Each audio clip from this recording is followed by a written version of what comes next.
Untuk makluman semua, satu ketika dulu hutan kita hampir melebihi 80%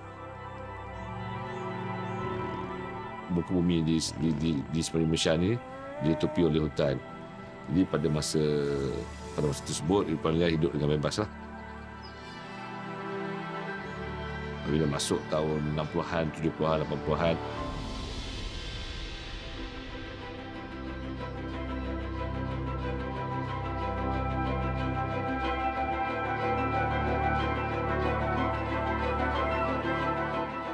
di mana pembangunan begitu besar bangun untuk rakyat. Jadi banyak kawasan-kawasan hutan ini telah dibuka bagi tujuan kebanyakannya untuk pembangunan, perumahan seperti perumahan dan juga pertanian. Jadi benda ini berlaku begitu cepat dan pada hari ini kawasan habitat Irfan Liar ini telah kurang pada 50% lah, 50%.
There was a huge boom in social media where wildlife trade was concerned. We started seeing an increase in the number of people that were actively participating on social media forums.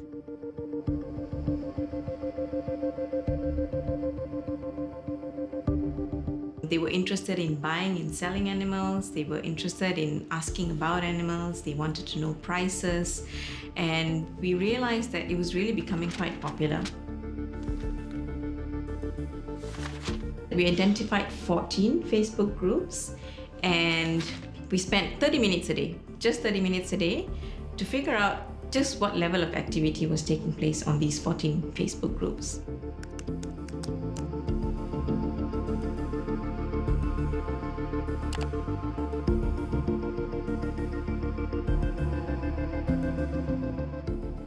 More than 300 animals were being offered for sale. And we can say that they were being offered for sale because prices were mentioned. Prices were specifically mentioned in at least 30 posts. And for just these 30 animals, the cumulative value was about 184,000 ringgit at that time. I think this really boils down to a demand and supply issue. As long as there is going to be a demand, the supply will consistently be there.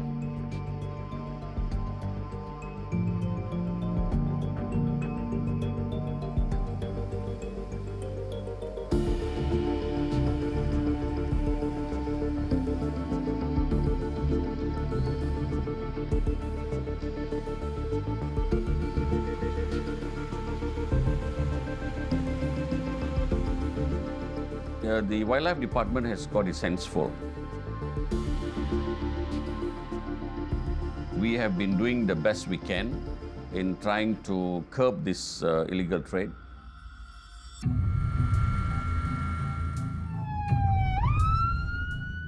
Semua orang kasih kumpul satu tempat.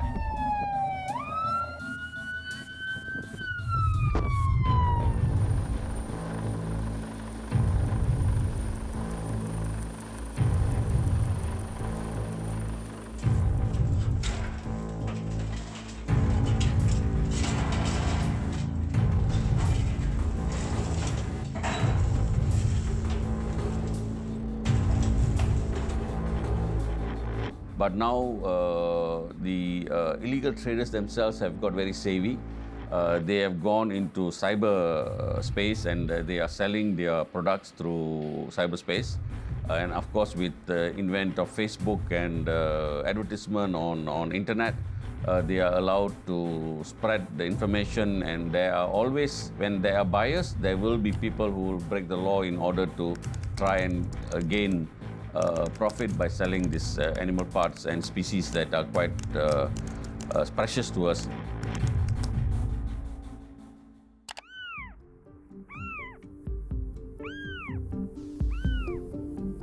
It's really quite sad because you hear a baby crying. And somebody's obviously sort of videoing this whole experience. The box arrives, the box is opened, this little baby in the box is just wailing. All you hear is a wail. It's about a baby animal that is stolen from the wild. It doesn't belong in a box. It doesn't belong in a small box. It would have been shipped by post. It had no right to be in that position. You see, the problem is there'll be a lot of rich guy or what say, I fancy this clouded leopard or something like that. Word will get around like, okay, this person wants this. You'll be surprised that most of these animals are owned by rich people. Not the poor will not be able to afford because they are all in thousands and all that. You know? When you look at history, it was the rich and famous and the royalty that used to showcase their animals. And it was always linked with prestige, status, and being somebody. If I can show that I own this animal, then I become now a person of prestige, status, acquisition is part of my wealth, part of my trophying right now. The royalties and the kings and queens would then feature these animals because everybody was curious to see these animals. It's probably one of the early precursors of zoos, and they used to feature these animals. And people used to come and watch and observe these animals. And people have this process where they actually show these animals to their friends and they publicize. In the social media world, it means I'm going to get more likes. Especially if you have a cute, fuzzy little animal that everybody is very excited about, you're going to get a lot of your friends coming round to your page, liking it, and it goes viral. This is one of the ways that people are making themselves more famous by linking themselves up to exotic animals. To the buyer, that somehow is appealing, and that gets posted online. It gets a lot of likes, it gets a lot of comments. Of course, there are a lot of angry people who say, look, this is not right. But clearly that's not what matters to the buyer.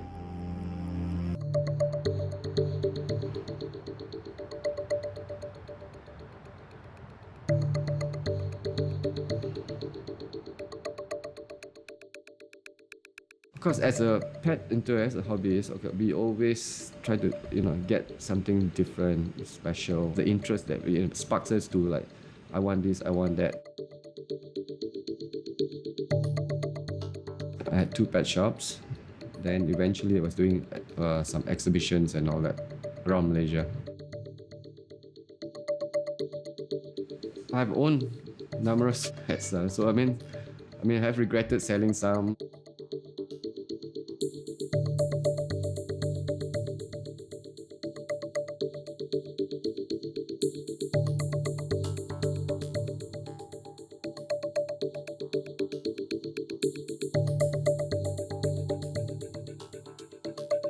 They did a head count. They said there's probably only not more than 700 or so heads left in China and Vietnam. This is where this lizard comes from. Like, this is very sought after in the European countries or in the States. Eventually, most of the hobbies, they will go something higher end. They want something more rare because it will look cool in the exotic community. When I was younger, of course, also we jumped to it, just the excitement of being able to get one.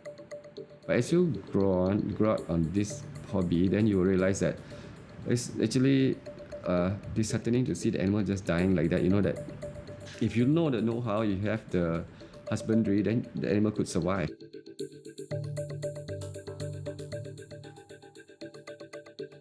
But most of the traders are just interested in making money. They always want to sell just to make a quick buck, and that's it. And not die, good, you buy back some more from me.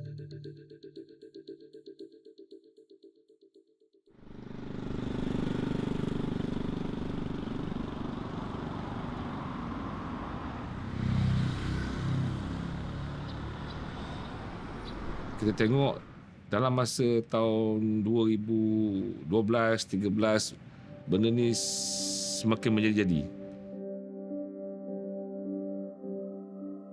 Dan banyak hidupan liar yang terancam ke, yang sangat terancam ke, dia membuat urusan jual beli di dalam talian.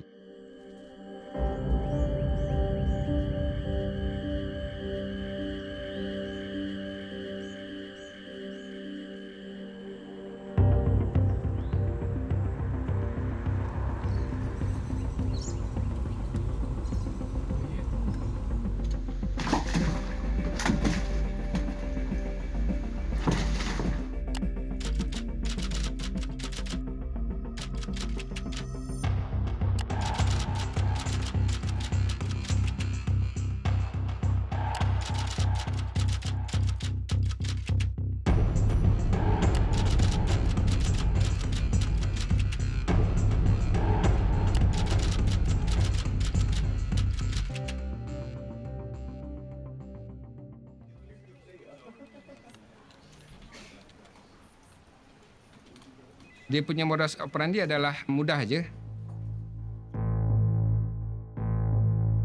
Kebanyakannya dia akan letakkan, upload dekat sama ada Facebook atau Instagram. Kebanyakan daripada profil yang ada adalah umur antara 20-an sehingga ke 45 macam itulah. So, ini adalah individu yang biasa menggunakan internet, ada Facebook, ada Insta. Social media and online platforms obviously made it really easy. Because now, by using this technology, they can easily target the mass market. They can publish a product and everybody can get to know it in a split of second. Dia ada 30 kumpulan yang berkaitan dengan penjualan hidupan liar ni. So dia ada grup dia. Cumanya dia dalam grup dia tu ada yang close. Dia sesama ahli kumpulan saja yang menjual ataupun yang mengiklankan hidupan liar tersebut. Kebanyakannya yang upload status tu adalah dia sebagai dropship.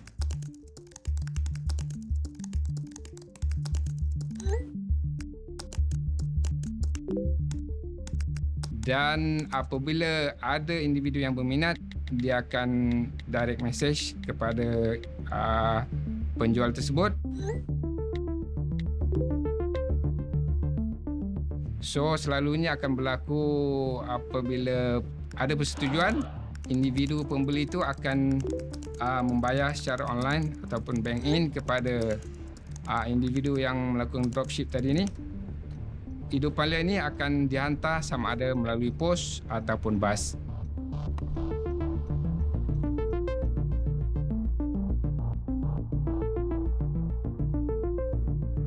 Pembeli sendiri akan mengambil hidupan liar tersebut di mana-mana perhentian bas ataupun mana-mana tempat yang telah dijanjikan.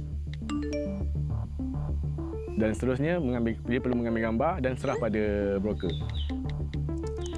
So broker yang akan menghantar maklumat balik, okey, barang telah diserahkan dan baru dimasukkan duit pada supplier.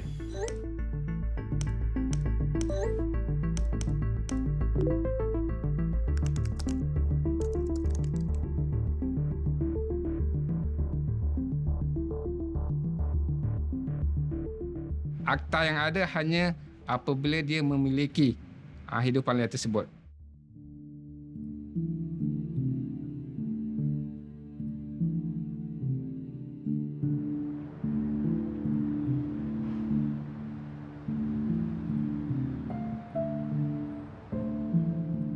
Kita mungkin boleh tangkap ataupun dapat hidupan liar tersebut, tetapi orang ataupun individu yang post hidupan liar tersebut ataupun melakukan urus niaga tersebut, penjual tu kita tidak dapat tangkap. So sekarang ni supplier memang takkan ada kena-mengena. Broker pun sebenarnya dia takkan berjumpa supplier. Kita pernah juga buat penahanan broker yang kita cuba minta dia sendiri yang hantarkan. Tapi in the end kita still tak dapat dia punya supplier sebab dia sendiri pun tak pernah berjumpa dengan supplier dia. Dia menguruskan saja. The account on his side probably is fake ones. I mean, not his name. Probably they use a foreigner or something like that. Posting di media sosial boleh dipadam pada bila-bila masa. Dalam masa sama juga, agak susah untuk kita sebagai yang kata bagi pasukan untuk penguasaan untuk melakukan tindakan selanjutnya kerana diorang tidak meletakkan apa-apa detail yang berkenaan dengan pembeli ni. Dia punya detail dia agak kurang. Selalunya dia akan menggunakan sama ada akaun palsu ataupun gambar profil lainlah, bukan gambar dia. Dan kebanyakannya apabila berlaku katalah pilihan tahu profil itu, dia akan tubuhkan satu profil barulah ataupun satu nama baru ataupun satu kumpulan baru. Jadi ini menyukarkan kita lah. Apabila berlaku pertukaran grup dan sebagainya, jadi kita kena monitor dari awal balik. Dan lebih daripada 10,000 akaun ataupun yang aktif berkenaan dengan penjualan ataupun berinteraksi di dalam online untuk penjualan hidupan liar ni. All these platforms, right, they do have a term and conditions. It's said in the term and condition which you can't have any illegal activities. Okay, so this is very clear to the public. However, obviously, these people, they misuse the platform. And in the same time, you can communicate with them. And all these platforms provide a facility to have a secure and private chat. Okay, and that makes it more difficult for investigators to have access to these chats and identify the right persons who is behind this animal trafficking. For instance, by using encryption, you can easily make a private chat. And as you know, it's impossible to break the encryption. The biggest challenges is data privacy and how the platforms makes the data or makes the communication private.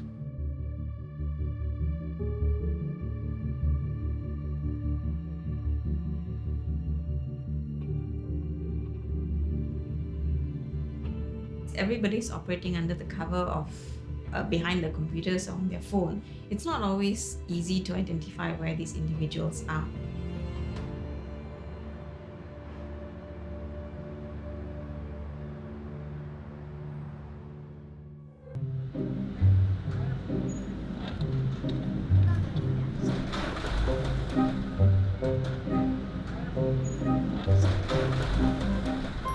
I studied business from 2008. I have some big size albino iguana. This is very tame. Next one, I recommend the monkeys. It's marmosets, white ear marmosets. This is Egyptian fox. This is from Sudan. This is albino tegu. I do all the legal way. I get my license from Perhilitan. This is my import document. So export, import, or we throw here. This is my airway bill. You see how many airway bill? It's a lot. This is a lot of paperwork.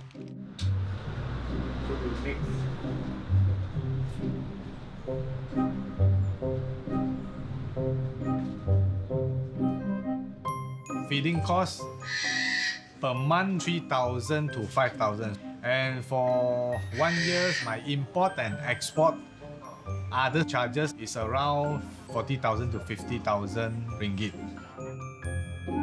Fit like 10,000 ringgit or below 10,000 or 15,000.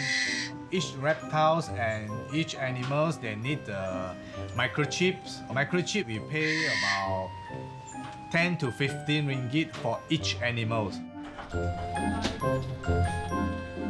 We have to pay the box charges and handling fees.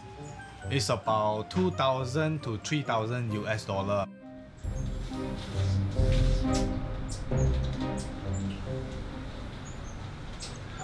Ini yang itu otter. Is this illegal or? Illegal, of course.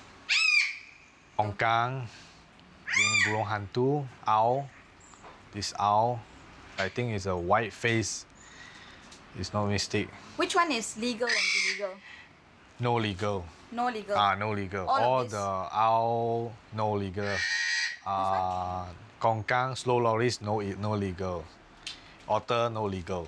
All of this illegal. Asian leopard cat, dusky lip monkey, not suitable to keep. You see, all the people they are catch and they are try to make money. I think this is illegal way they are coming in.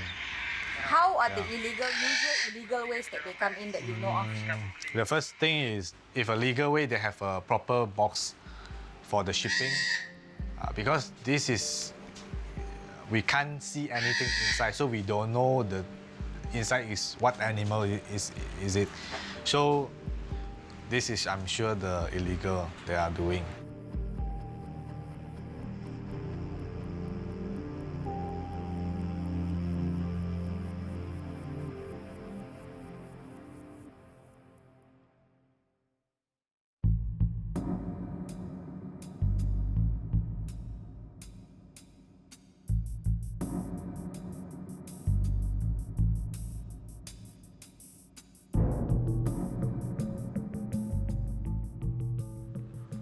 Carousel, yeah. Okay, like I took a picture of the snake just now, yeah. Just put in the caption, snake for sale. You can just put something to attract people, like very rare species, good for beginners. You can say good deal, no hassle, don't need license, something like that. Then it's easy.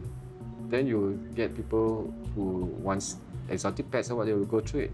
Probably, by tomorrow or so, somebody might just pick it up or anything like that. Now in a way it's easy because you don't need a shop. You won't get busted. So you can do a lot of fake accounts and all that. There's a lot of ways you can escape the law.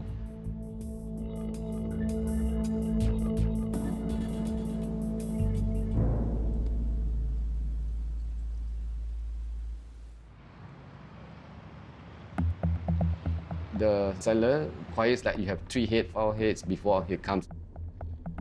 Normally the trappers are based away from the city, so for the seller it must be feasible for him to travel there to collect. For example, a monkey for maybe 100 ringgit, he will probably be selling to the buyer, the potential buyer, at about 2,000 or 3,000. For 100 ringgit product, he can make so much. See, that's why he will take the risk, because it's like more than tenfold of the profits. And for some of the illegal trade, they're really pretty expensive. The value is equivalent to a down payment for a small house in Malaysia. So we're not talking about 10 ringgit or 20 ringgit, we're really talking about hundreds and thousands of ringgit.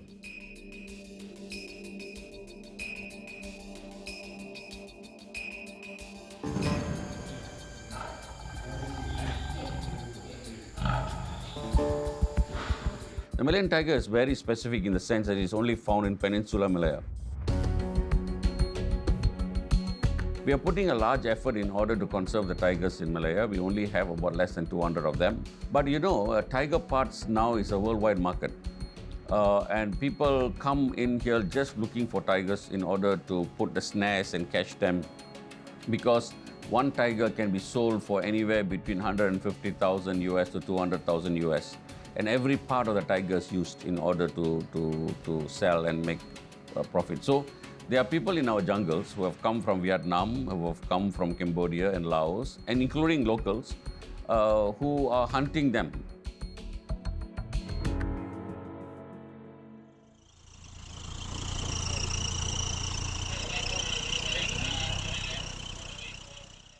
The total of confiscated ivories consists of 3,692 kilograms of whole and partial tusks and 228 kilograms of semi-finished products. This tusk is heavy. Of course, these are beads made of the tusk, not that very heavy, but these tusks are heavy. This is machine cut. Yang border trade ni dia sedikit, kebanyakannya dia sedikit. Jadi dia punya rangkaian tu lebih luas. Dan apa yang di sudut ni dia tak semestinya hidupan liar atau wildlife.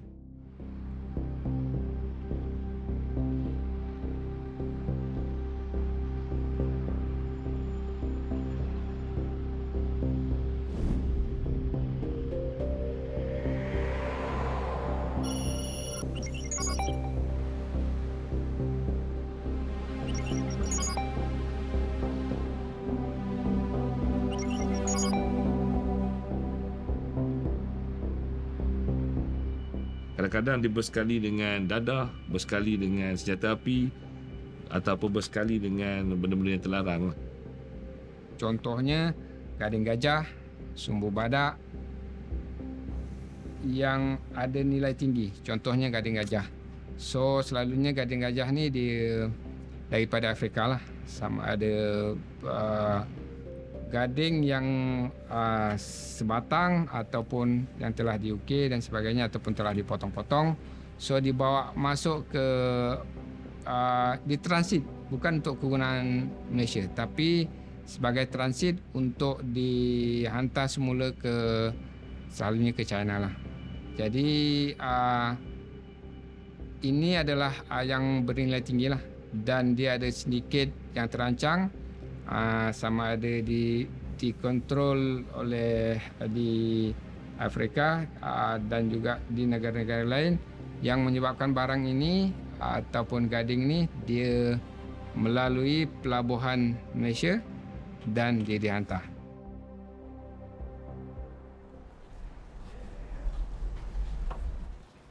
Most people were actually able to find everything, so we have to do a better job of hiding stuff. Yeah, maybe create more secret pockets inside.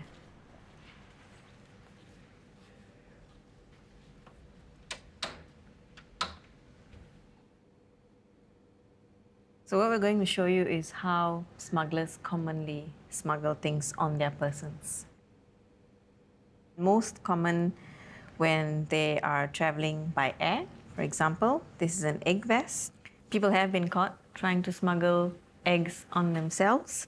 Sometimes it's on their body, sometimes it's strapped on their legs, keeps them nice and warm and doesn't set off any metal detectors, so everything goes through quite smoothly. Sometimes you also have these specially modified vests or jackets, and here, fake of course, ivory, additional pockets. You can carry pretty much anything as long as it is not metal, it doesn't set off metal detectors. And if you add more clothes, you get a little bit puffy, you don't set any alarm bells off. And this is an example of how tortoises are frequently smuggled, and they're all taped to prevent them from moving. Every single one of them are alive because it's for the pet trade. Another example, birds in a bottle, and if you go online and Google, you'll find many, many pictures of birds being smuggled like this. You've got holes to let them breathe, but one of the easiest and fastest ways to smuggle birds. And the great book with a surprise in it. Who doesn't like a book? But inside, you've got a gecko. And these are all actual examples of how smugglers have been arrested. We are seeing a lot of our native animals being exported for sale elsewhere in the world. We are also seeing non-native animals coming into the country. And so you've got these dynamics as a source and as a consumer, as well as a transit country for things that aren't really targeted to local demand. We're not saying that this is a problem here in Malaysia. This is a global problem.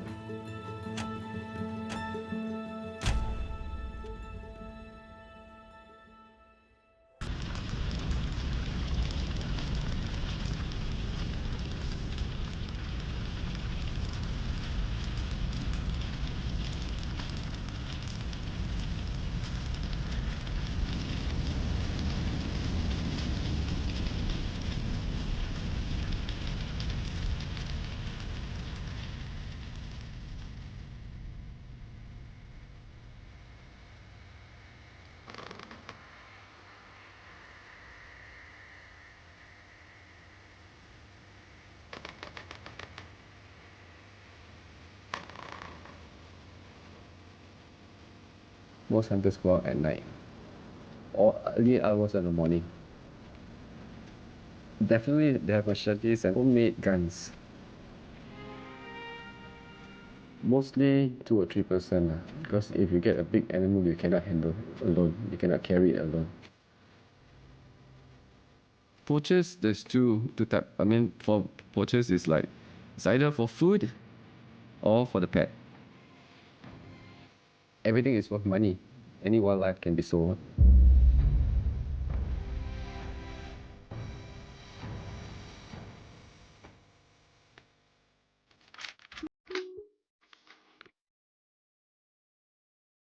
We found baby gibbons, we found baby sun bears. It's really quite shocking. They were animals that were considered totally protected under the Wildlife Conservation Act of Peninsular Malaysia. A number of these individuals are actually offering animals that you cannot sell. The more worrying question is, how on earth did these individuals get these animals? A vast majority of them were native animals, which means people were going into the forest, they were trapping them. And what's really surprising, even more shocking about this, was that almost all of them were juvenile animals. And particularly for mammals, it's a pretty serious problem. When you take a baby away from its mother, from its family, you don't know how long they will survive. Their own support system in the wild has been essentially taken away.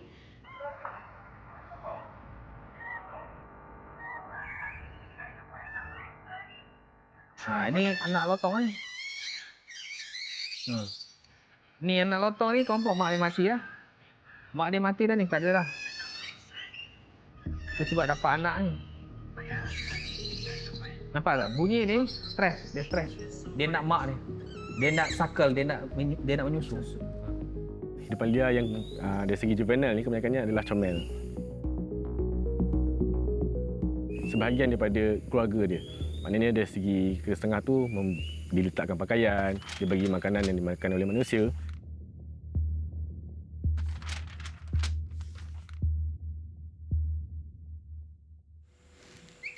Encik nak kau ada ke? Cik nak kau ada ke? Dah. Jom. Dah lapar, ha? Kita tahu dia dengan mak dia akan sentiasa sampai setahun ke 2 tahun baru dia akan belajar berdikari sendiri. Tapi bila yang beli anak-anak macam ni, kecil lagi dia dah dipisahkan dengan mak dia. Stress factor benda-benda macam tu akan menyebabkan risiko penyakit tu tinggi. Dan dari segi dia punya behavior dia akan berubah lah daripada normal kepada tak normal. Tu yang akan efek dia punya jangka masa panjang dia lah. Kita ada kes yang orang beli kan. So dia beli, tapi and then dia buat serahan. Cumanya owner dia dah jaga dia dalam satu tempoh masa lah, mungkin 6 bulan. So dia tak nak langsung dekat orang lain selain owner dia. So disebabkan benda tu suka nak jaga. So dari situ ada stress factor, dia kena penyakit lah. And then kita start untuk bagi rawatan, tapi dia tak respon dengan rawatan. So mati. So heartbreaking lah sebenarnya. Kita buat semua benda, tapi still kat hujungnya kadang-kadang tak boleh nak survive. Sayang lah. Sayang. They had no respect for protecting species in the wild. They had no respect for law enforcement in the authorities. It was a crime, pure and simple, because they knew for a fact that they were offering animals that they were not supposed to offer for sale.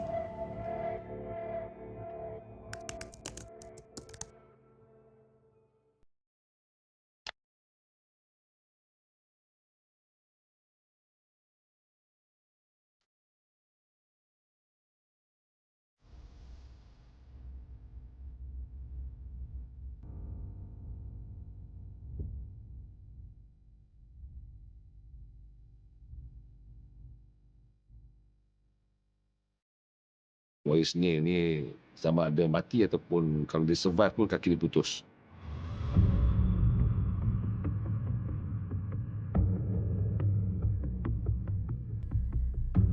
Dan dari segi jerat pula, kita dalam masa 5 tahun juga kita telah memusnahkan lebih daripada 2,000-3,000 jerat. Maksud saya sini jerat ialah jerat dawan.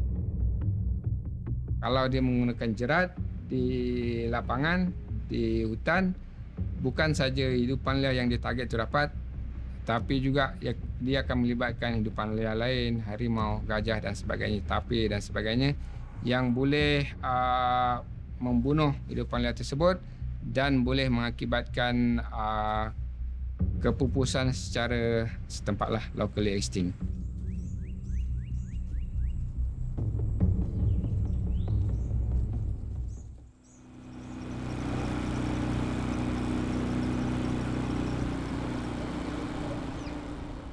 Kita di Jabatan Perhentian ni kita ada Wildlife Rescue Center yang berpusat di Sungai, di mana hidupan-hidupan liar yang dirampas ataupun yang cedera kita akan hantar ke sana. Kita ubat, pulihkan dia, kita akan simpan lah sampai mati lah, kita akan simpan bagi makan. Nah, Stacy. Hai.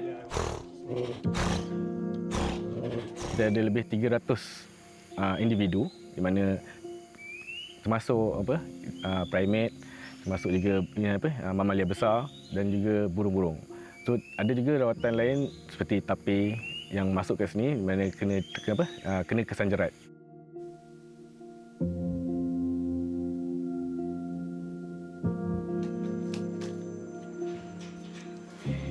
Sekarang kita berada di kompleks beruang.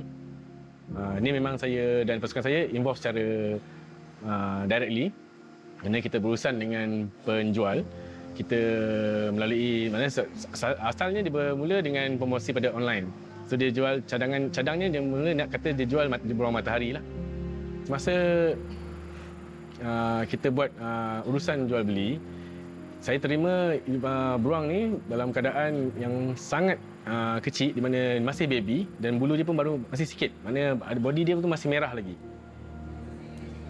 Kat situ kita tak nampak dari segi kebajikan, mana dia bagi susu ataupun bagi apa-apa sumber. Dan saya juga pasti ibu dia telah dibunuh untuk dapatkan beruang ni.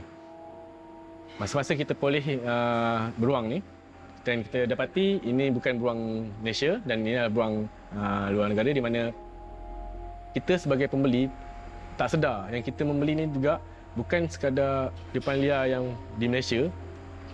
Kita juga telah mengambil ada khazanah daripada negara lain.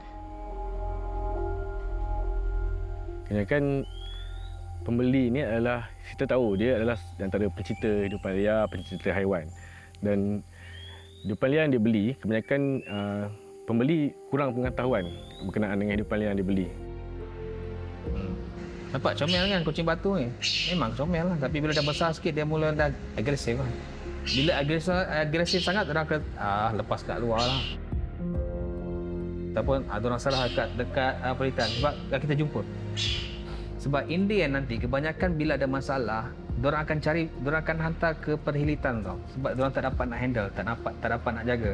So masa tu diorang cakap, benda ni serahan, apa semua. Mungkin diorang sebenarnya menyimpan secara tidak sah.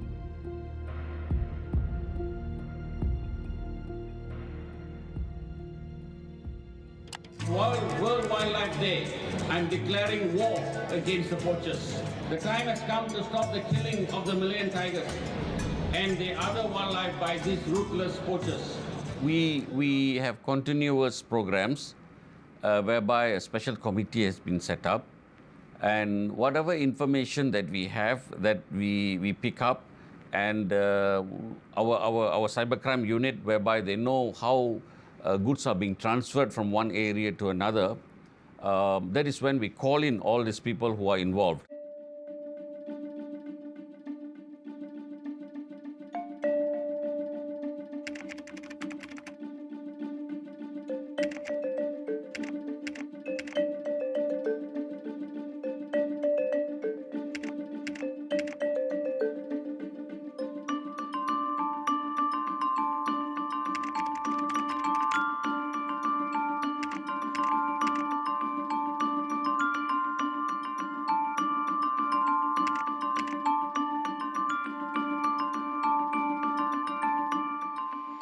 So we also have help from international agencies who have experiences in this, and they are also advising us. Kita kena bekerjasama rapat dengan Interpol.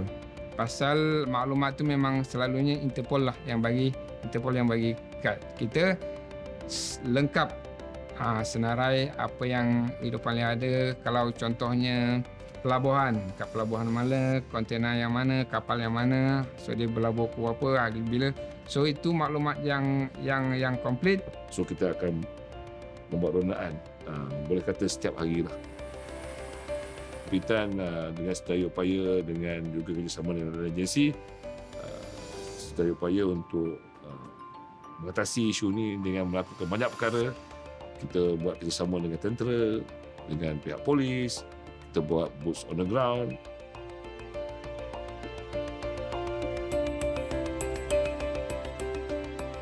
That will deter them from coming in and trying to poach our animals from the forest.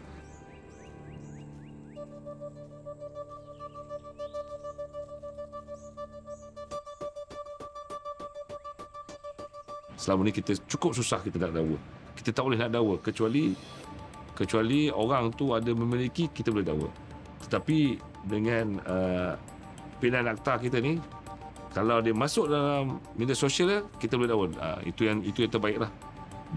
Dengan adanya benda ni, maka akan mengurangkan orang jual beli dalam media sosial.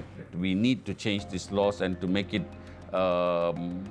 in line with what is happening today, and to make sure that the deterrent for those who break the law, the punishment is equally severe, and they won't attempt to do it. So these laws are in place, are being there, and I think by 2020 we would see a lot of amendments taking place as far as the ministry is concerned. So my message to them is, we are coming, be prepared, and we have given orders what to do, and if you're caught, you will pay heavily for the crime that you have committed.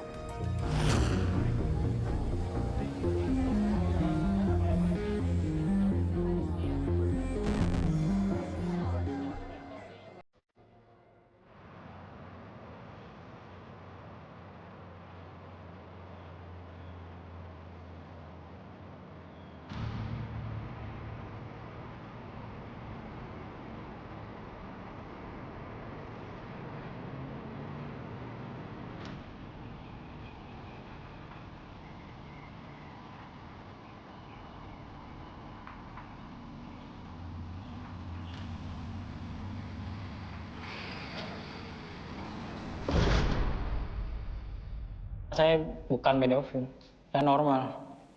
Ini hanya saya dan Tuhan yang tahu ya. Itu hanya bohong, karena saya dipaksa mengakui. Saya dipaksa untuk mengakui bahwa saya ada korban, padahal tidak ada.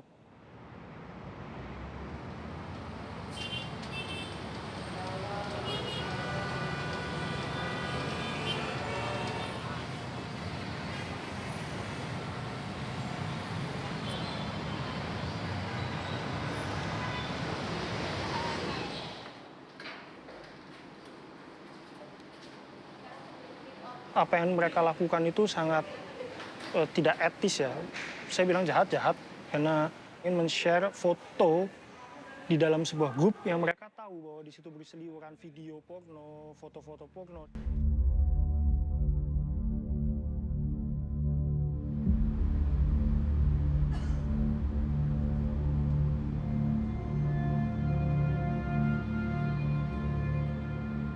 Bahwa kemudian mereka juga mengambil ketika kehabisan bahan, tanda kutip, mereka juga mengambil dari grup lain. Seperti Wawan pun bergabung di grup internasional, ketika ada foto dari grup itu akan ditaruh juga di grup Facebook.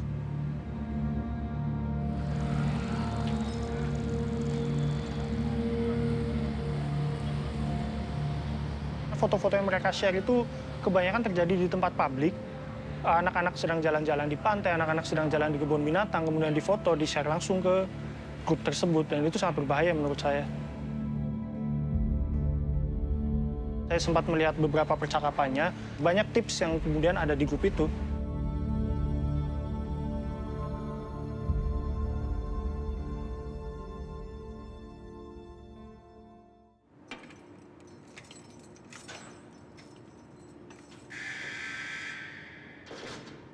Saya mengenal internet itu dari umur 8 tahun ya. Saya internet otodidak, belajar sendiri.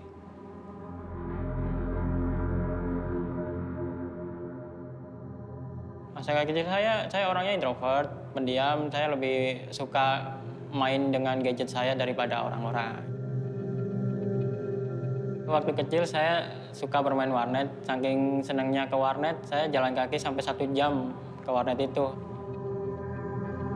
Sampai ada aktivitas, akhirnya saya nemu satu pekerjaan, yaitu operator warnet. Jadi ya kehidupan saya di warnet sih banyak kan.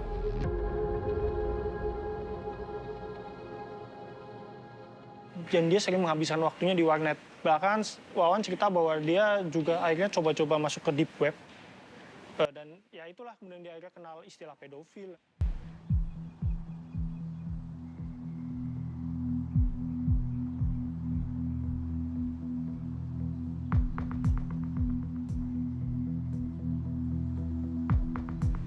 Dia diangkat anak, bibi sendiri, dibesarkan. Jadi background keluarganya yang tidak mampu, makanya dia tidak lulus, tidak tamat sampai sekolah SD.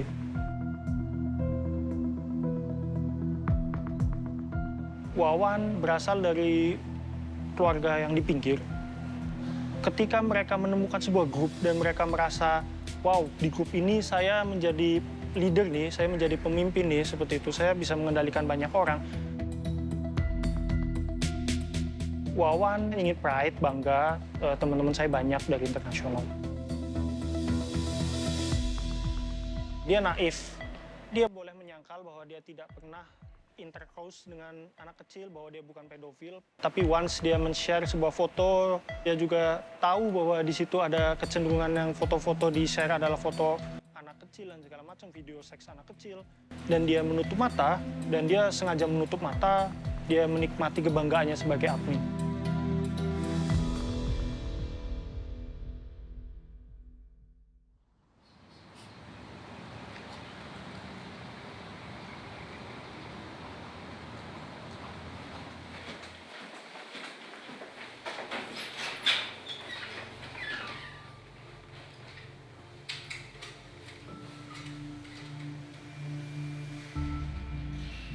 Tapi Wan, kan kamu tahu, itu awalnya banyak sekali itu tentang child pornography. Tapi terus kenapa kamu melanjutkan itu? Saya tidak melanjutkan ya, jadi saya perjelas lagi, bukan melanjutkan atau tidak melanjutkan.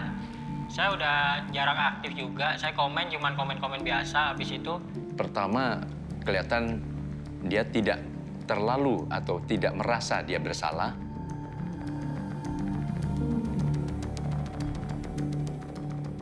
Kemudian kedua, dia merasa menjadi korban. Dan yang ketiga, dia mengklarifikasi bahwa dia bukan pelakunya, dia bukan ini, maksudnya tidak sekedar untuk menjadi pedofil dan sebagainya.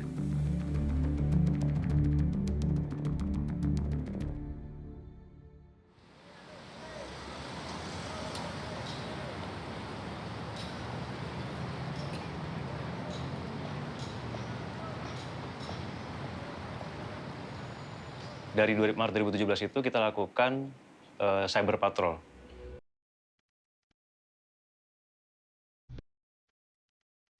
cyber patrol yang kemudian kita temukan bahwa ada grup Facebook di situ yang namanya Loli Candy. Kemudian dia isinya yaitu mengenai cat pornografi. Dan juga ada laporan dari masyarakat mengenai kasus tersebut. Kemudian berdasarkan laporan tersebut kita tindak lanjuti dengan undercover. Loli Candy termasuk salah satu kasus yang paling besar yang berhasil kita ungkap untuk saat ini. Satu, selain pelaku tersebut dari Indonesia sendiri, dia juga menjadi administrasi atau administrator dari grup-grup lainnya yang kemudian berafiliasi dengan grup internasional. Dari awal kita melakukan penyidikan, itu kita kurang lebih sekitar 6.000 members yang kita dapatkan di Facebook tersebut. Kemudian karena kurang lebih seminggu melaksanakan penyelidikan, itu kita cukup kaget juga pada saat mendapati bahwa member tersebut sudah menambah menjadi 8.000-an lebih. Kurang lebih total sekitar 10.000 foto dan video. Tentu saja saya kaget pada saat awalnya. Dan ngeri melihat bahwa Facebook grup Loli Candy ini ternyata sebegitu masifnya untuk melakukan share-share data atau informasi atau foto dan video yang berkaitan dengan anak kecil. Tentu saja kita sebagai orang tua memiliki anak yang memiliki kekhawatiran bahwa Facebook ini ternyata bukan hanya satu-satunya sarana komunikasi di antara mereka, tetapi juga mereka membuat grup-grup lain, yaitu dari WhatsApp Group maupun Telegram Group. Di mana dari WhatsApp Group itu sendiri, kita menemukan keterlibatan atau link dengan negara-negara lain yang melibatkan 46 negara lebih. Kemudian berisi sekitar ada 11 grup dan 1 grup dari Indonesia dengan jumlah member lebih dari 8.000 members.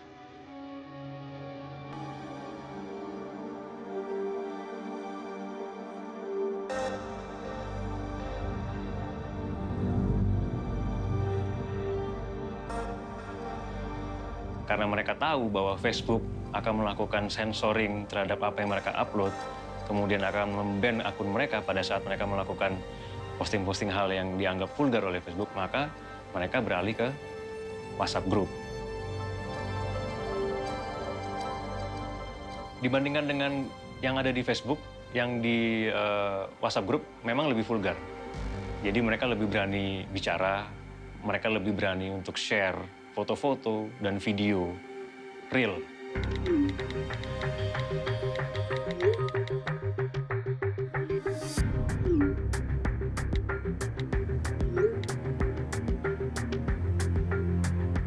These apps, such as WhatsApp and Telegram, provide the user this ability to communicate in a private and secure environment.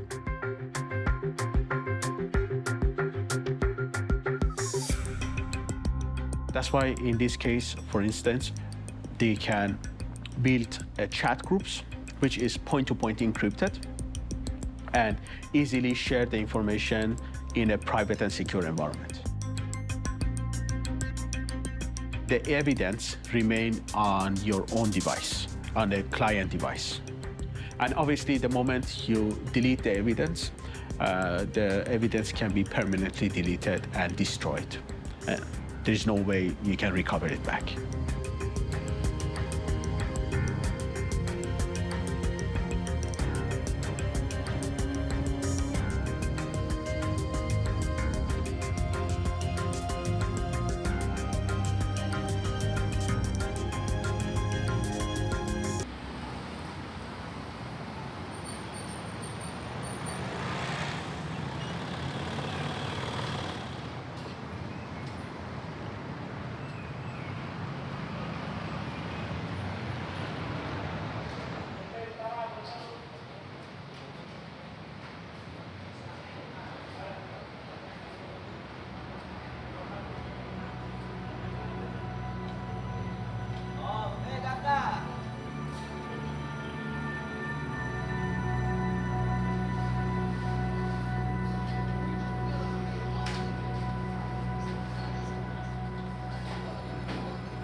Nah, Loli Candy di sini dimaksudkan grup untuk anime.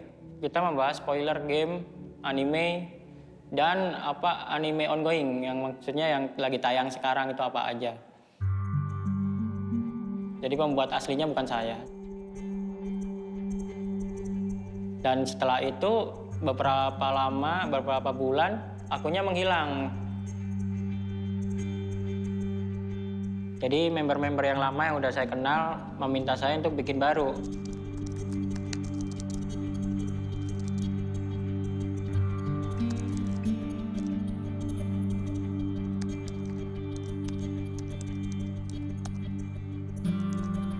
Wawan disebut sebagai otak, dia admin utama. Kemudian Siha yang bertugas membantu, kemudian menyaring keaktifan grup. Tide dan Deden tentu member dan mereka juga admin dan yang paling rutin kemudian mengupload video dan foto.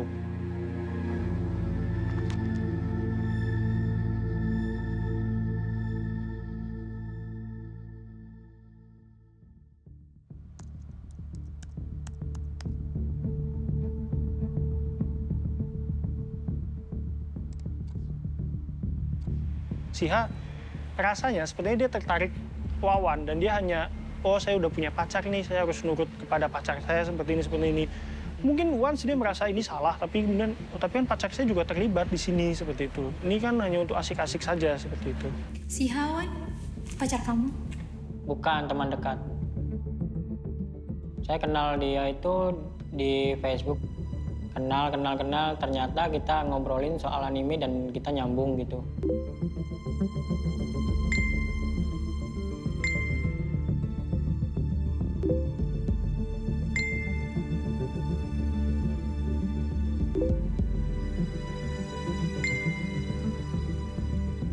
Saya ngajak dia ke grup saya mungkin lebih baik sama dia gitu. Mungkin dia bisa lebih aktif lagi. Terjerumus dengan lingkungan di grup saya gitu, ada yang komen, terus dia dibaik-baikin sama orang, dipuji-puji, mungkin dia terlena, terus suruh ngupload gitu mungkin. Tide itu dulu meminta saya untuk menjadikan dia admin.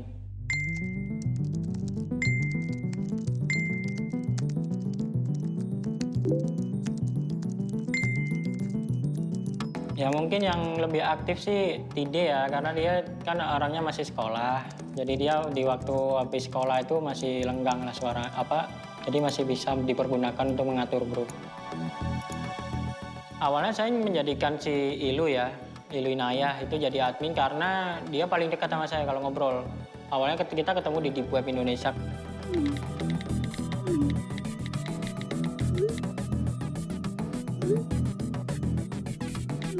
Nah di grup saya dia tertarik sekali dengan anime juga, dengan OST anime gitu.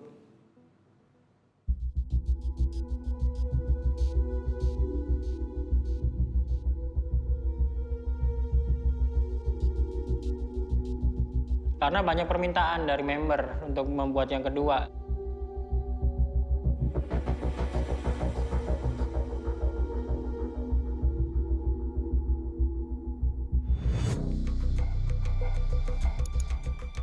Official Loli Candy 18+. 18+-nya artinya apa, Wan? Ya biar yang gabung di situ orang-orang dewasa aja, jangan nggak ada yang anak ABG yang posting sembarangan. Tujuannya seperti itu. Jadi mau bahas pornografi juga yang dewasa gitu loh, yang orangnya udah dewasa.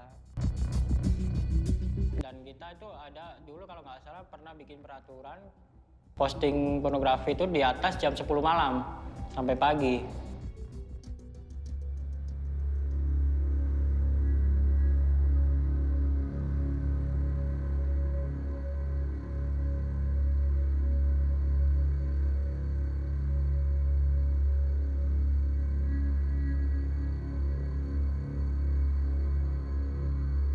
Kita udah bikin grup yang kedua, yang grup pertama kita nggak bikin kayak gituan karena kita udah capek ngurusin orang-orang kayak gitu. Kita harus sekalian aja, kalau ini nggak bisa dielak. Mereka cuma upload foto aja ya, mungkin foto anak kecil lagi aja, teman disensor. Video porno, video jaaf, video porno anak kecil juga ada.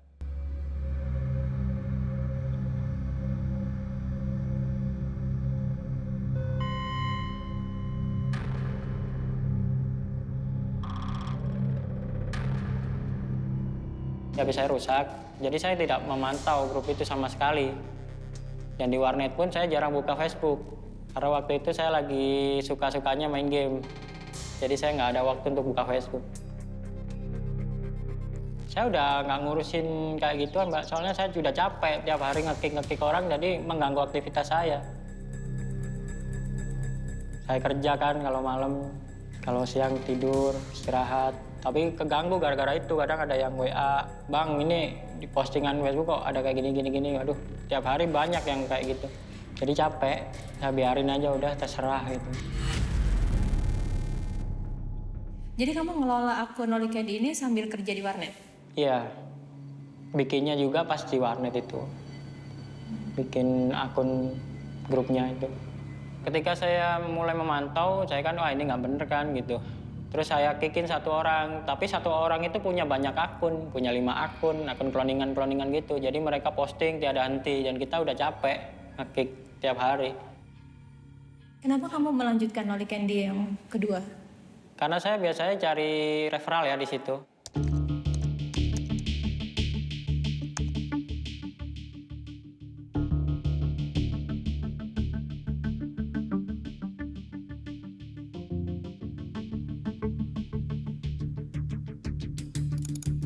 Jadi saya bikin link game gitu, tapi saya pakai ADS, Adfly Advertising gitu, dan saya dapat rupiah dari situ.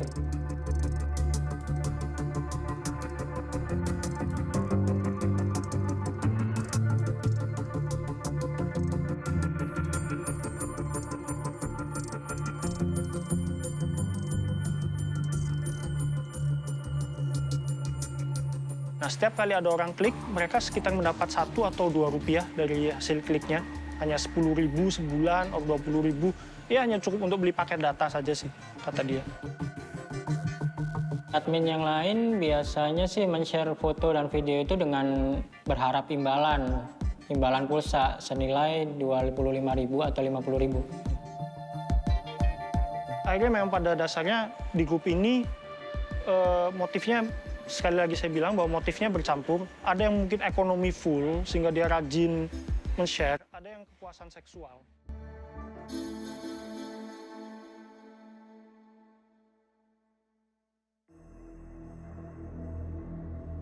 Tapi kamu ada akhirnya rasa ketertarikan kepada anak-anak? Enggak, sama sekali enggak. Kalau dulu penasaran, iya penasaran. Cuman ketertarikan enggak.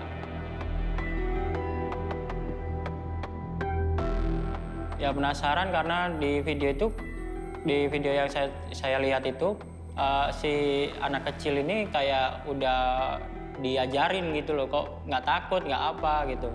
Kok bisa gini kan, anak kecil kan pada umumnya kan polos. Kalau diajak yang aneh-aneh gitu kan pasti takut. Dan yang saya lihat ini malah kebalikannya.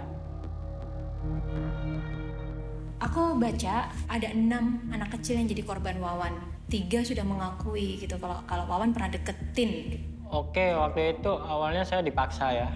Ini jujur aja ngomong dalam hati, saya dipaksa untuk mengakui. Dan ternyata saya minta bukti visumnya tidak ada. Di persidangan pun juga tidak disebutkan. Boleh cek kalau nggak percaya. Di sidang pun tidak ada korban. Karena bukti visum tidak ada.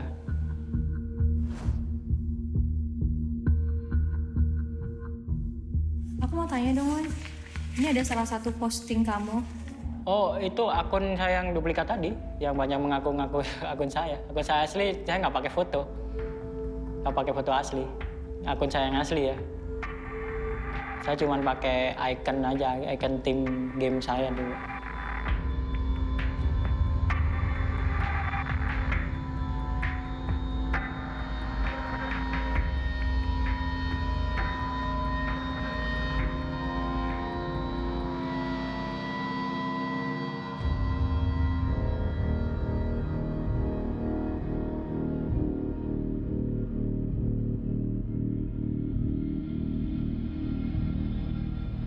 Kita bisa pastikan bukti-bukti yang kita dapatkan itu tentu saja berlawanan dengan apa yang didapatkan dari hasil atau yang dikatakan oleh Wawan.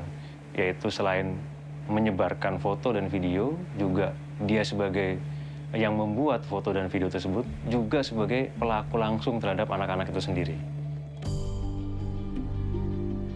Di antara yang pelaku yang sebagai korbannya dia adalah tetangga dan keponakannya. Dia melakukan itu dengan cara mengiming-imingi anak tersebut untuk mau bermain dengan dia sebelum akhirnya dilakukan meraba-raba dan juga penetrasi.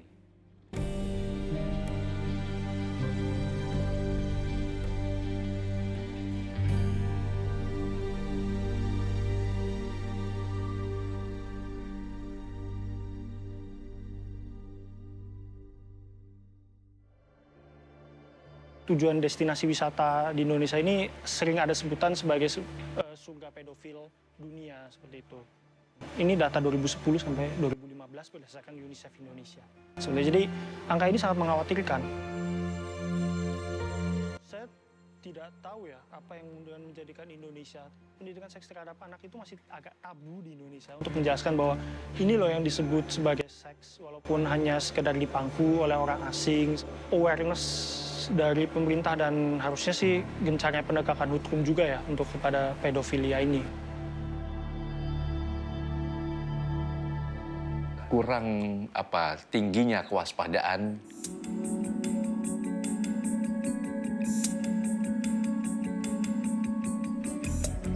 Kasus pedofilia ini sudah sangat darurat untuk Indonesia, sehingga harus betul-betul serius menanganinya.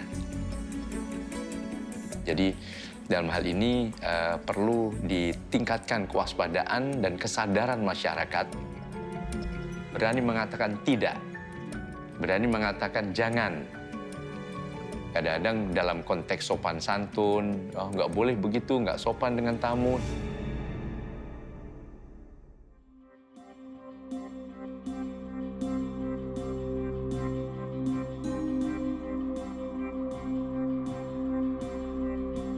When you meet them, they are usually very pleasant, quite eloquent. So you wouldn't know that they have been molesting children and abusing children if nobody told you. That's exactly the kind of qualities that will make a child warm up to such a person, because they don't appear threatening at all. And this is the whole modus operandi, because by being so friendly and warm and approachable and trustworthy, in inverted commas, parents would leave their children with these individuals, and then these individuals take advantage of the children. So there is a certain persona, there's a certain presentation that these individuals developed that has worked to their advantage. This whole process is a process of grooming, where the person connects with you with a view of exploiting you totally. Mereka saling bercerita bahwa dengan menjadi guru TK, mereka akan gampang mendapatkan korban anak-anak. Salah satunya adalah pada saat mereka selesai berolahraga di sekolah. Dengan tubuh yang berkeringat, mereka mendapatkan kepuasan dengan hanya mencium bau keringat anak itu sendiri. Bahkan mereka saling, istilahnya kayak saling jago-jagoan, bahwa saya bisa mendapatkan foto tetangga saya bisa men-share foto ponakan saya, dan itu ponakan sendiri. Bahkan mereka juga melakukan kekerasan dan kemudian divideokan dan di-share terhadap mereka sendiri. Suatu hal yang perlu kita waspadai bahwa kadang-kadang kita menyangka pedofil ini hanya pria. Padahal sebetulnya wanita juga bisa, perempuan juga bisa. Jadi juga bisa mendapatkan kepuasan melakukan hubungan seksual dengan laki-laki yang masih tergolong anak-anak. Jadi berarti bukan hanya anak perempuan, anak laki-laki juga bisa.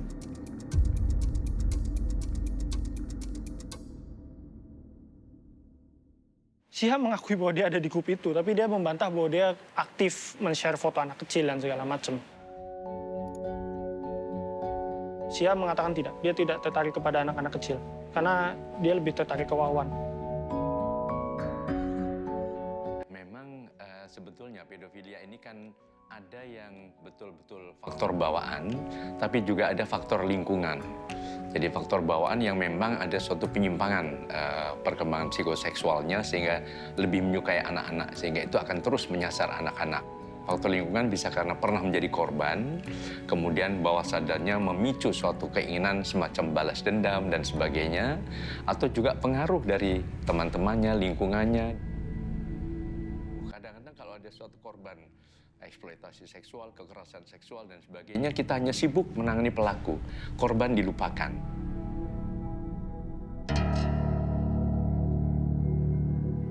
Ibaratnya sebuah luka, kalau tidak segera diobati, akhirnya juga menimbulkan suatu bekas cacat. Ya. Nah, ini juga cacat pada aspek psikologis ini yang kemudian menjadi suatu yang sangat kompleks, sehingga bisa-bisa dia menjadi pelaku-pelaku pada masa-masa berikutnya. Termasuk yang inisial V tadi, termasuk juga yang menyampaikan hal itu juga.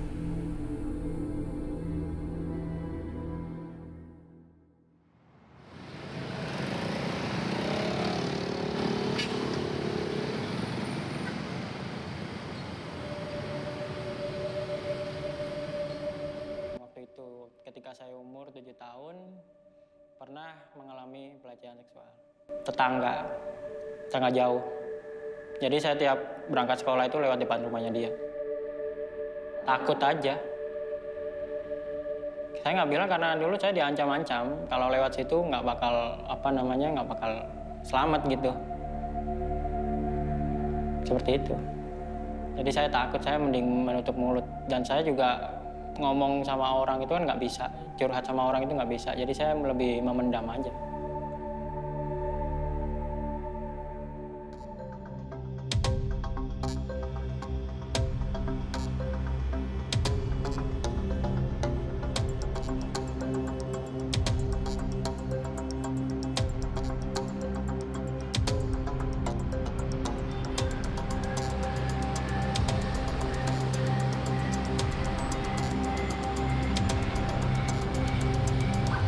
This group, they use social media for exact purposes this social media built. They need to communicate with people. That's why they use the same strategy. They create a profile, they create the groups, and invite other like-minded people to join them, share information. Many of tools is easily accessible, is publicly available. But obviously, most of the people who run these syndicates, they do have IT knowledge, and they know these platforms, and they can misuse these platforms and conduct the crime.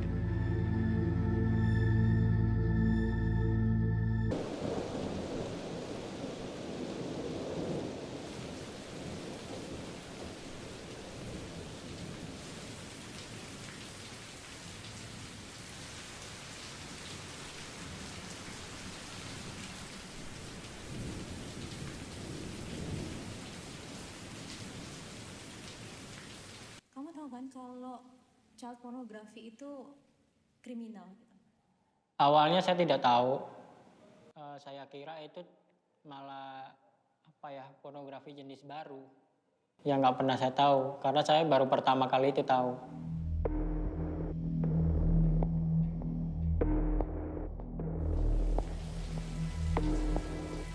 Ketika saya tahu itu kriminal, saya makanya pengen ninggalin grup itu. Cuman nggak sempat saya tinggal, saya ketangkap.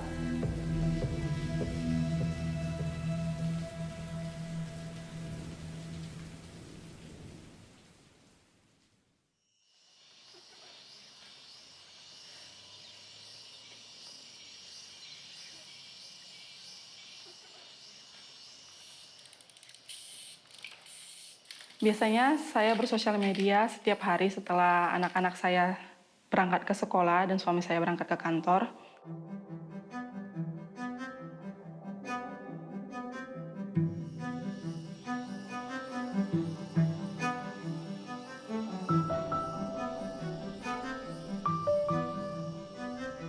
Ada yang nge-share si word.com itu, tulisan bahwa ada satu grup Loli Candy namanya.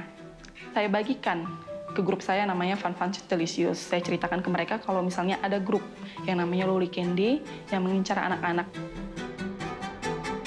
Respon dari teman-teman awalnya nggak percaya. Mereka pikir saya terlalu parno, terlalu takut, menyebarkan hoaks.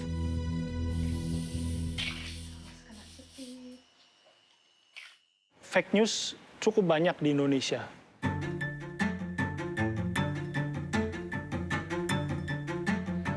Saya ukurannya dari ini ya, tim cek fakta aja sehari bisa kali mengecek sebuah berita ini benar atau tidak, seperti itu.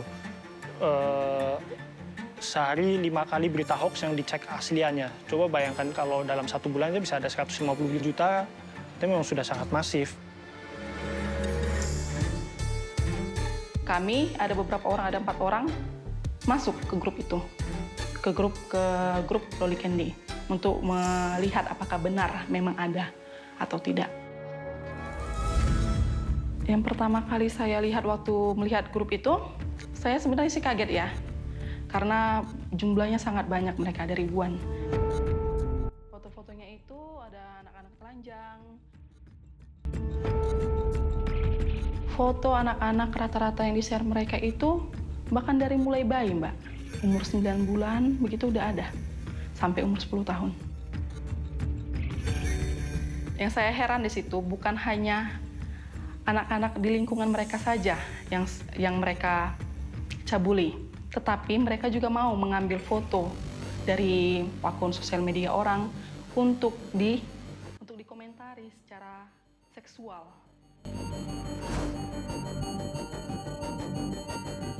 Percakapan yang saya lihat di grup itu, salah satunya adalah bagaimana caranya supaya anak di bawah umur tidak pendarahan ketika dicabuli.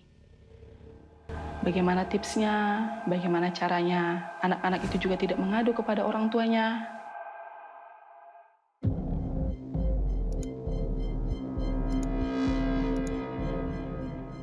Saya sering sekali ngepost foto-foto anak saya ke akun sosial media saya.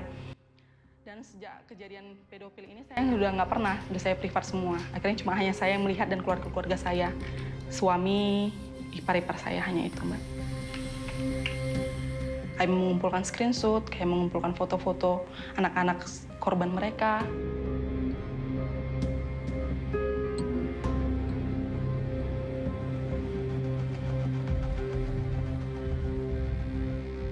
Kita lega dan berterima kasih kepada pihak kepolisian karena menanggapi dengan serius keluhan ibu-ibu.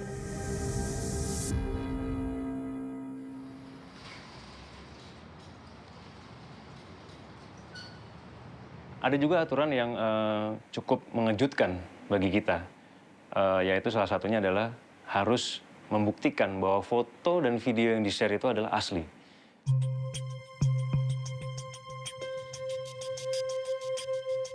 Tide ini sengaja membuktikan bahwa dirinya bisa men-share foto-foto atau video aslinya untuk mendapatkan respon atau mendapatkan kepuasan, sehingga cukup dikenal di kalangan member-member yang lain. Mereka yang berpartisipan di dalam grup ini juga selain share itu ada interaksi lain yang harus barter, harus ada komunikasi lain yang memang menunjukkan mereka aktif di sini. Dan kalau mereka dapat foto apapun itu, mereka harus menuliskan caption dari mana lokasinya, dari mana asalnya, untuk meyakinkan bahwa foto itu benar ada. Biar mereka nggak di-kick dari profilnya. Dari kecocokan yang tadi disampaikan. Mereka juga mempunyai salah satu aturan, atau dari satu member ini, mereka mempunyai kebiasaan membuktikan bahwa video atau foto yang dikirim oleh mereka itu adalah asli. Itu dengan cara menuliskan hari, tanggal, atau nama kepada orang yang dituju, dikirimkan untuk membuktikan bahwa ini foto dan video yang diambil nyata, bukan diambil dari sosial media lainnya. Facebook lebih ketat dalam hal filter apa-apa yang diposting di Facebook tersebut. Makanya di Facebook itu mereka berusaha untuk menggunakan kode-kode tertentu. Contohnya kata-kata CP dan lainnya. Itu untuk menyembunyikan bahwa mereka tidak menyebutkan hal itu secara vulgar. Masih ada interaksi seksual di dalam itu dilarang sama mereka karena itu udah otomatis di-ban sama Facebook. Nah, terus rules yang lain adalah jika ingin memposting suatu kiriman yang terlalu vulgar, sebaiknya disensor. Seperti misal nipple-nya yang disensor menggunakan warna apa, menggunakan emoticon apa, terus alat kelaminnya menggunakan emoticon apa. Terus jangan berikan link biru. Maksudnya link biru kalau misalnya kita posting link, itu dia otomatis berubah warna biru karena link itu aktif. Tapi mereka itu kasih arahan kalau mau posting link di bagian misal link mega.nz, mega.nz. Nah itu nggak bakal berubah jadi biru gitu. Let's take an example of URL.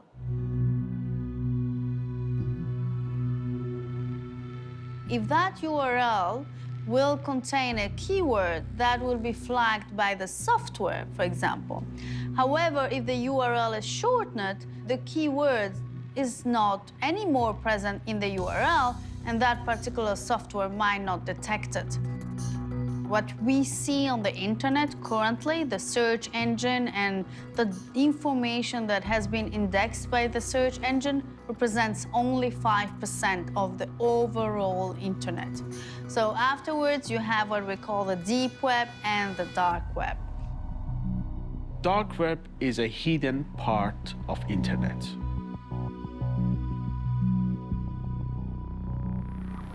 Obviously, they must have a social media platform. Why? Because they need to inform other members what information is available on a darknet.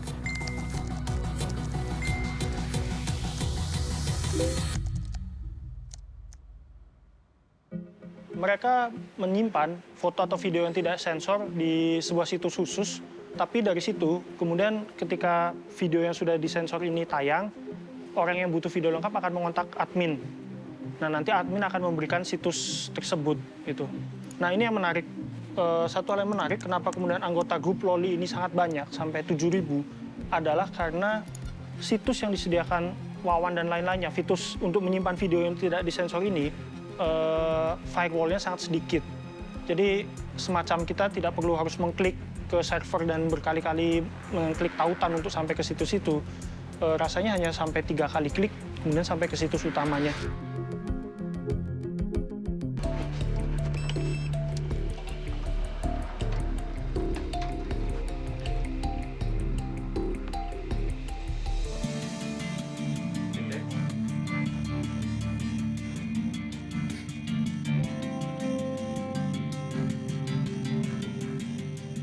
Nah, ini menjadi tantangan buat kita, sehingga kita juga mengetahui bahwa, wah, kalau begitu kita tidak bisa lama-lama, karena kita tidak bisa melakukan share video atau foto yang diminta untuk membuktikan keaktifan member.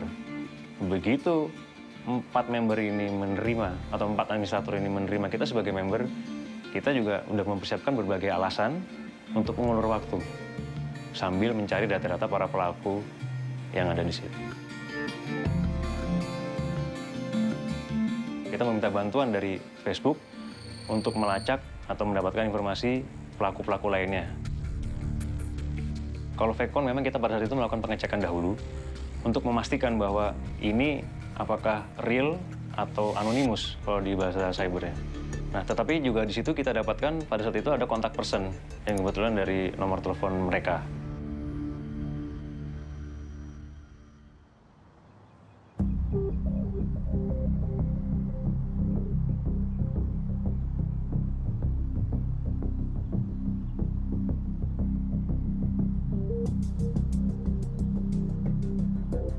Wawan, dia pernah memfoto yang terang-terangan tetangganya sendiri. Dia memfoto seorang anak kecil, di-share ke grup itu, dan ternyata ada plat nomornya, sehingga polisi bisa melacaknya.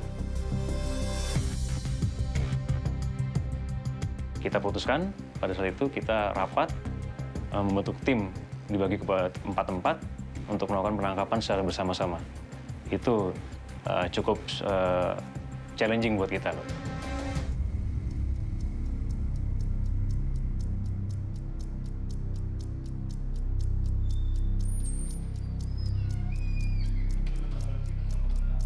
Sesuai pembahasan kita kemarin, kasus Loli Candy berhasil sesuai dengan analisa yang kita temukan bahwa ada 4 subjek yang akan kita lakukan penangkapan. Kebetulan 4-4-nya berada di 4 tempat yang berbeda. Nah, analisa teman-teman yang didapatkan bahwa kita harus melakukan penangkapan secara serentak. Tidak bisa dilakukan penangkapan secara beda hari ataupun terpisah. Kenapa? Karena sesuai dengan analisa sementara, mereka sudah mempunyai kode di mana kalau misalnya terjadi sesuatu mereka akan men-shutdown semuanya dan kita akan kehilangan data-data yang kita perlukan.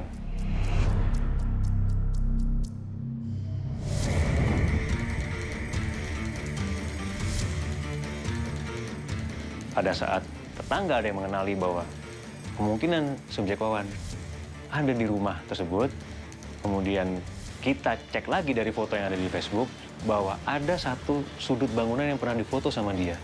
Nah ternyata sudut bangunan itulah yang membuat kita yakin bahwa foto tersebut adalah foto bagian dari rumahnya Wawan.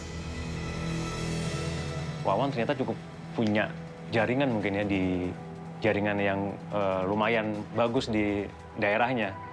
Dia mendapatkan informasi bahwa ada yang mencari dia. Dia sempat update statusnya dia bahwa ada yang mencari Wawan.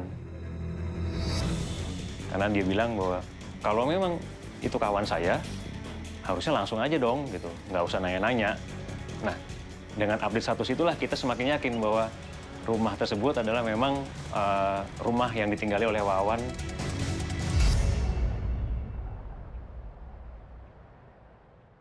Sosial kembali dikotori tangan tak bertanggung jawab. Sebuah grup di akun Facebook mengajak anggotanya menyebarkan konten porno.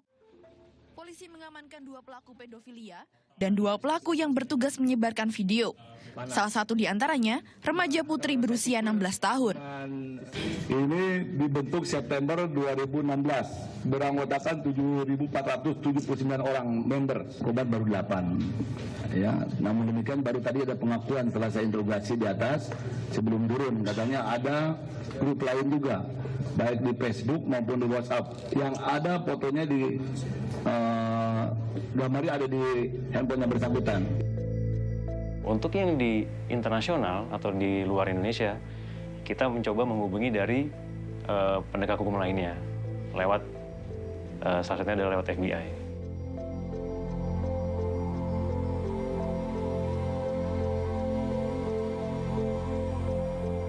Kita berhasil mengamankan dari Wawan yaitu 3 handphone, kemudian beberapa flash disk USB. Dari 3 handphone tersebut dan dari flash disk tersebut, kita bisa mendapatkan sekitar 2.000-an file yang berisi foto dan video tentang child pornography.